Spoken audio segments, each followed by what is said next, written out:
नमस्कार दोस्तों, first grade school व्याख्याता की काउंसलिंग शुरू हो चुकी है और सेकंड ग्रेड और थर्ड ग्रेड की होने वाली है। तो इनसे संबंधित डॉक्यूमेंट को लेकर आपके कमेंट्स आते हैं और मैंने कई वीडियोस भी बनाए हैं। अब मैं छोटे छोटे 5-6 वीडियोस जो है वो बनाऊंगा, जिससे क्या है कि आप केवल वही चीज़ देख सको, आधे घंटा का नहीं देखना पड़े। 5 मिनट में आपका जो टॉपिक है, जैसे चरित्र प्रमाण पत्र, आय प्रमाण पत्र, विवाह का प्रमाण पत्र, मूल निवास का प्रमाण पत्र, उसके अलावा विडो डाइवर्सी का हो गया, उसके अलावा आपके जो कमेंट्स आते हैं ना, उसके आधार पे जाति प्रमाण पत्र, ठीक है, तो कौन सा किसके नाम से बना गया, कैसे बनेगा, तो ऐसे अलग अलग टाइटल के अनुसार। अब जैसे हम इस वीडियो में बात करेंगे आय प्रमाण पत्र की, ठीक है। तो आय प्रमाण पत्र किन को बनाना है, जो मैं जो है बता रहा हूँ वो मेरे अनुभव के आधार पे बता रहा हूँ। हालांकि अंतिम रूप से तो आपको पता है जो संस्था है आरपीएससी या चयन बोर्ड वो ही मानेगा। तो आय प्रमाण पत्र के लिए दोस्तों होता क्या है कि जैसे जो जनरल कैटेगरी के हैं तो उनका तो कोई आरक्षण है नहीं उनको, तो उनकी चाहे आय कम हो चाहे ज़्यादा हो, तो उनके लिए तो आय प्रमाण पत्र का कोई मायने नहीं रखता, नहीं बनाना। अनुसूचित जाति है, अनुसूचित जनजाति है, इनको भी आय प्रमाण पत्र से इनके कोई आरक्षण का प्रभाव नहीं पड़ता।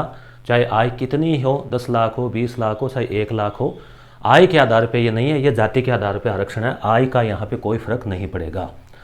और ऐसा ही एमबीसी या जो गुर्जर समाज वाला है एमबीसी, उसमें है, वहाँ पर भी आय का नहीं है। आय वाला कहाँ है, एक तो है ओबीसी। ओबीसी में क्या होता है कि अगर आपकी आय की सीमा ज़्यादा है तो आप क्रीमी लेयर में आ जाएंगे, और फिर आपके जो संतान है यानी आपके पिताजी की आय इतनी ज़्यादा है कि आप क्रीमी लेयर में आ गए, वो आय सीमा शायद 12 लाख या 8 लाख में से है, वो कन्फ्यूज़न है मेरे अभी। तो वो सीमा आपके पिताजी की है, तो आपके संतान यानी कि आपको, या फिर आपके तो आपके संतान को, यानी आय प्रमाण पत्र या जाति प्रमाण पत्र जो है पिता के नाम से बनता है ये जाति वाला, तो क्या होगा कि आप ओबीसी में तो है मगर आपके पिताजी की आय इतनी ज़्यादा है, इसमें कई नॉर्म्स है, इसमें क्रीमी लेयर में आने के बहुत सारे, तो आप क्रीमी लेयर में आ जाते तो आपको लाभ नहीं मिलेगा, तो फिर आप जनरल में ही आ गए तो कोई आय प्रमाण पत्र का मतलब नहीं। अब आपकी क्रीमी लेयर में आप नहीं आ रहे हैं, तब आपको ये ओबीसी का प्रमाण पत्र बनाना होता है। ओबीसी के प्रमाण पत्र बनाने के लिए आय प्रमाण पत्र आवश्यक होता है। ऐसे ही ईडब्ल्यूएस आप बना रहे हैं, जनरल के हैं आप, मगर आर्थिक रूप से कमज़ोर है, आपकी आय सीमा 8 लाख से कम है, तो आपको ईडब्ल्यूएस बनाते समय अपनी आय का प्रमाण पत्र दिखाना पड़ेगा कि भाई मेरी आय, मेरे पिताजी की आय, माताजी की आय सब 8 लाख से कम है। आप शादीशुदा महिला है तो आपको दिखाना पड़ेगा कि आपकी आय, आपके पति की आय, आपके पिता की आय, आपके पूरे परिवार की आय 8 लाख से कम है, तो आपको क्या होगा, ईडब्ल्यूएस का आरक्षण मिलेगा। तो आय प्रमाण पत्र ओबीसी का प्रमाण पत्र बनाने के लिए और ईडब्ल्यूएस बनाने के लिए ज़रूरी होता है, पहली बात। अब इस आय के आधार पे आपका ओबीसी बन गया या ईडब्ल्यूएस बन गया, तो फिर उस आय की ज़रूरत नहीं है आपको अलग से आरपीएससी ले जाने की। क्यों? क्योंकि ये तो तहसील में तय हो चुका है ना, उस आय के आधार पे तो ओबीसी बना है, उस आय के आधार पे ईडब्ल्यूएस बना है। अब आय प्रमाण पत्र आपको फिर क्यों ले जाना है, तो वो 4 पेज वाला आता है, 4 पेज उसमें, जिसमें कि 2 राजपत्रित या फिर वो ग्राम सेवक, ग्राम विकास अधिकारी, पटवारी ऐसे लिखा रहता है। उसमें नीचे इतने लोगों में से किसी का भी सांसद, विधायक, किसी के भी आप हस्ताक्षर करवा सकते हैं, तो वो फॉर्मेट फिक्स है, ई मित्र वाले से आप ले लें और उस आय प्रमाण पत्र को आप बना लें। किस लिए?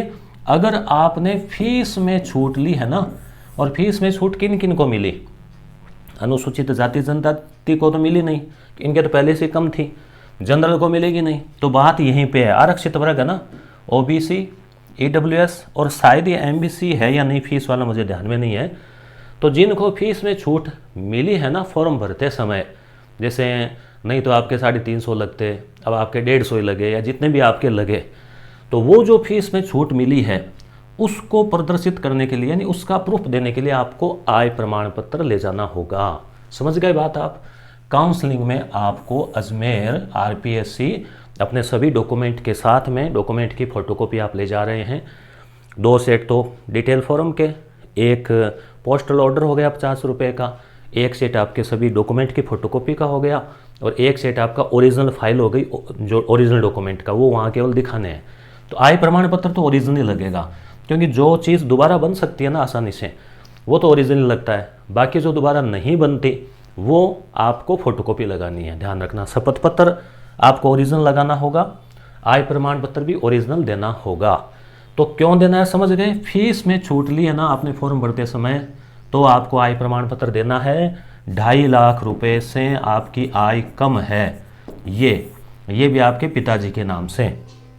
फिर दूसरी बात इसमें कि आप खुद कमा रहे हैं, ठीक है, तो भी उसका कोई, आप खुद कमा रहे हैं यहाँ पे मान लीजिए, तो भी वही है 2.5 लाख से कम होना चाहिए आपकी आय, ठीक है। वैसे ही ये पिता के नाम से ही बनता है, पिताजी के नाम से। अब मान लो आपका आय प्रमाण पत्र नहीं बन रहा, या फिर आपकी आय 2.5 लाख से ज़्यादा हो गई, या बना नहीं पा रहे, मना कर रहे हैं, तो फिर क्या होगा। तो ये होगा कि फीस में जो आपने छूट ली 200 रुपये की या 250 की 150 की जितनी भी, उसका आपको एक पोस्टल ऑर्डर पोस्ट ऑफिस में मिलता है एक, उनको रुपए दो, वो आपको दे देंगे। वो पोस्टल ऑर्डर सचिव राजस्थान लोक सेवा आयोग अजमेर के नाम से उस पर लिख देना है और उनको जमा करवा देना है। समझ गए बात। इतनी सी बात है कि भाई आपने छूट ले ली तो आरपीएससी को नुकसान हो रहा है ना, या तो आय प्रमाण पत्र लाओ, आपकी आय कम, आय ज़्यादा है तो फिर वो फीस बची हुई दे दो, बस इतनी सी बात है। तो आय प्रमाण पत्र को लेकर कन्फ्यूज़न आपके क्लियर हो गए होंगे। आप कोई डाउट है फिर से तो इसी वीडियो के नीचे इसको लेकर आप कमेंट करें, ठीक है। यहाँ एक आपके ये आएगा कि भाई आप खुद जॉब में है तो आपकी आय जुड़ेगी, 2.5 लाख से ज़्यादा है तो आप लाभ नहीं लें। ऐसा ईडब्ल्यूएस में खुद की भी जुड़ती है। ओबीसी में जो है ना, ओबीसी में पिता के आधार पे होता है आरक्षण, जाति भी पिता के आधार पे और इनकम भी पिताजी के आधार पे। पिताजी की इनकम ज़्यादा है क्रीमी वाली भी सीमा में, तो आपको आरक्षण नहीं मिलेगा।